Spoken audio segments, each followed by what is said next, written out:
जनता के द्वारा चुनी हुई सरकार किस प्रकार से जनता का गला घोंट रही है। कोई भी फसल खरीदी नहीं जा रही है, केवल दिखावा किया जा रहा है और शोषण किया जा रहा है। किसानों को कोई इसका लाभ नहीं मिल पा रहा है। जो उद्योग पहले लगे थे वो अब बंद हो गए। लोगों को नौकरी नहीं मिल रही है, रोजगार की कोई व्यवस्था नहीं है। 17 बड़े राज्यों में देखेंगे, चाहे शिक्षा के स्तर है, स्वास्थ्य के स्तर है, कुपोषण का है, वो सब में निचले पायदान में सरकार है। ये डबल इंजन नहीं है, ये ट्रबल इंजन है। भारतीय जनता पार्टी पहले 75 साल के लोगों को रिटायर कर देती थी। मोदी जी खुद रिटायर किए बहुत लोगों को।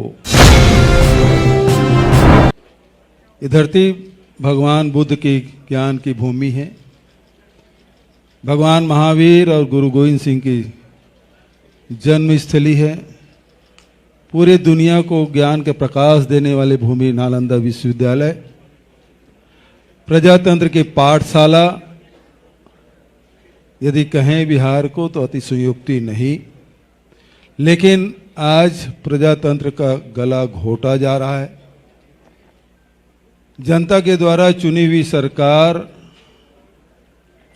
किस प्रकार से जनता का गला घोंट रही है, इसका उदाहरण आप देखें। मनरेगा पूरी तरह से बंद है। जो गरीब जनता को 100 दिन का रोजगार देने की व्यवस्था है, कानूनी व्यवस्था है, वो अब बिहार में समाप्त हो गए। डबल इंजन की सरकार है। आज किसानों को एमएसपी में कोई भी फसल खरीदी नहीं जा रही है, केवल दिखावा किया जा रहा है और शोषण किया जा रहा है। किसानों को कोई इसका लाभ नहीं मिल पा रहा है। तीसरे तरफ जो उद्योग पहले लगे थे वो अब बंद हो गए। कोई उद्योग आगे लगे नहीं। लोगों को नौकरी नहीं मिल रही है, रोजगार की कोई व्यवस्था नहीं है।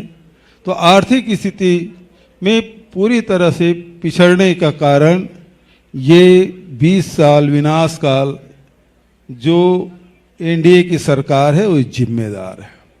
दूसरे तरफ जितने भी इंडेक्स देखें वो उसमें सबसे निचले पायदान में 17 बड़े राज्यों में देखेंगे, चाहे शिक्षा के स्तर है, स्वास्थ्य के स्तर है, कुपोषण का है, वो सब में निचले पायदान में सरकार है। तो आज स्थिति बहुत भयावह है। जिस प्रकार से आदरणीय गहलोत जी ने बताया कि क्राइम रेट किस प्रकार से बढ़ा है, गुंडा राज किस प्रकार से बढ़ा है, ये पूरे बिहार की जनता देख रही है। आज महिलाओं को 10,000 रुपया देने की बात की, लेकिन माइक्रो फाइनेंस में 1 करोड़ से भी अधिक महिलाएं फंसी हुई है, जो 30% 40% ब्याज में पैसा लिए हैं और उस कुचक्र में फंसे हुए हैं। ये 10,000 भी उन महिलाओं के हाथ में नहीं आया है, क्योंकि माइक्रो फाइनेंस में फाइनेंस कराया है तो बहुत सारा पैसा वैसे ही ट्रांसफर हो गया है।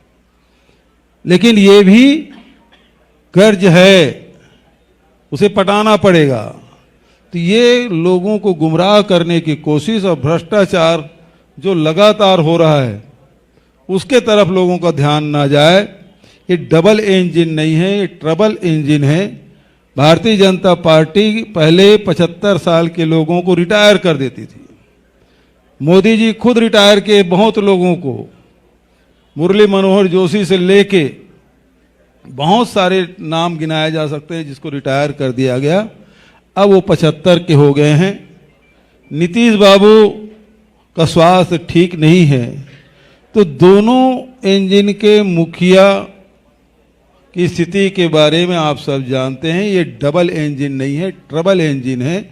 और जब इंजन का रिंग पिस्टन खराब हो जाता है तो धुआं फेंकना शुरू कर देता है। तो ये सरकार की स्थिति यही है कि इनकी शासन काल में पुल पुलिया कितने गिरे हैं उसके आपको जानकारी है। पूरे देश में ही खबर छपती है कि बिहार में ये पुल ढह गया, ये पुल ढह गया, ये पुल ढह गया। स्थिति बेहद खराब है। इस सरकार को बदलने की आवश्यकता है। और ये 20 साल विनाश काल बहुत मेहनत करके हमारे साथियों ने ये जानकारी कलेक्ट की है और ये आपके माध्यम से बिहार की जनता को समर्पित है कि किस प्रकार से 20 साल में बिहार का हाल बदहाल कर रखा है इस सरकार ने। और बिहार इसको बर्दाश्त नहीं करेगी, बिहार की जनता इसे बर्दाश्त नहीं करेगी और परिवर्तन सुनिश्चित है। मैं इन्हीं शब्दों के साथ आप सब ने मेरी बात सुनी, उसके धन्यवाद।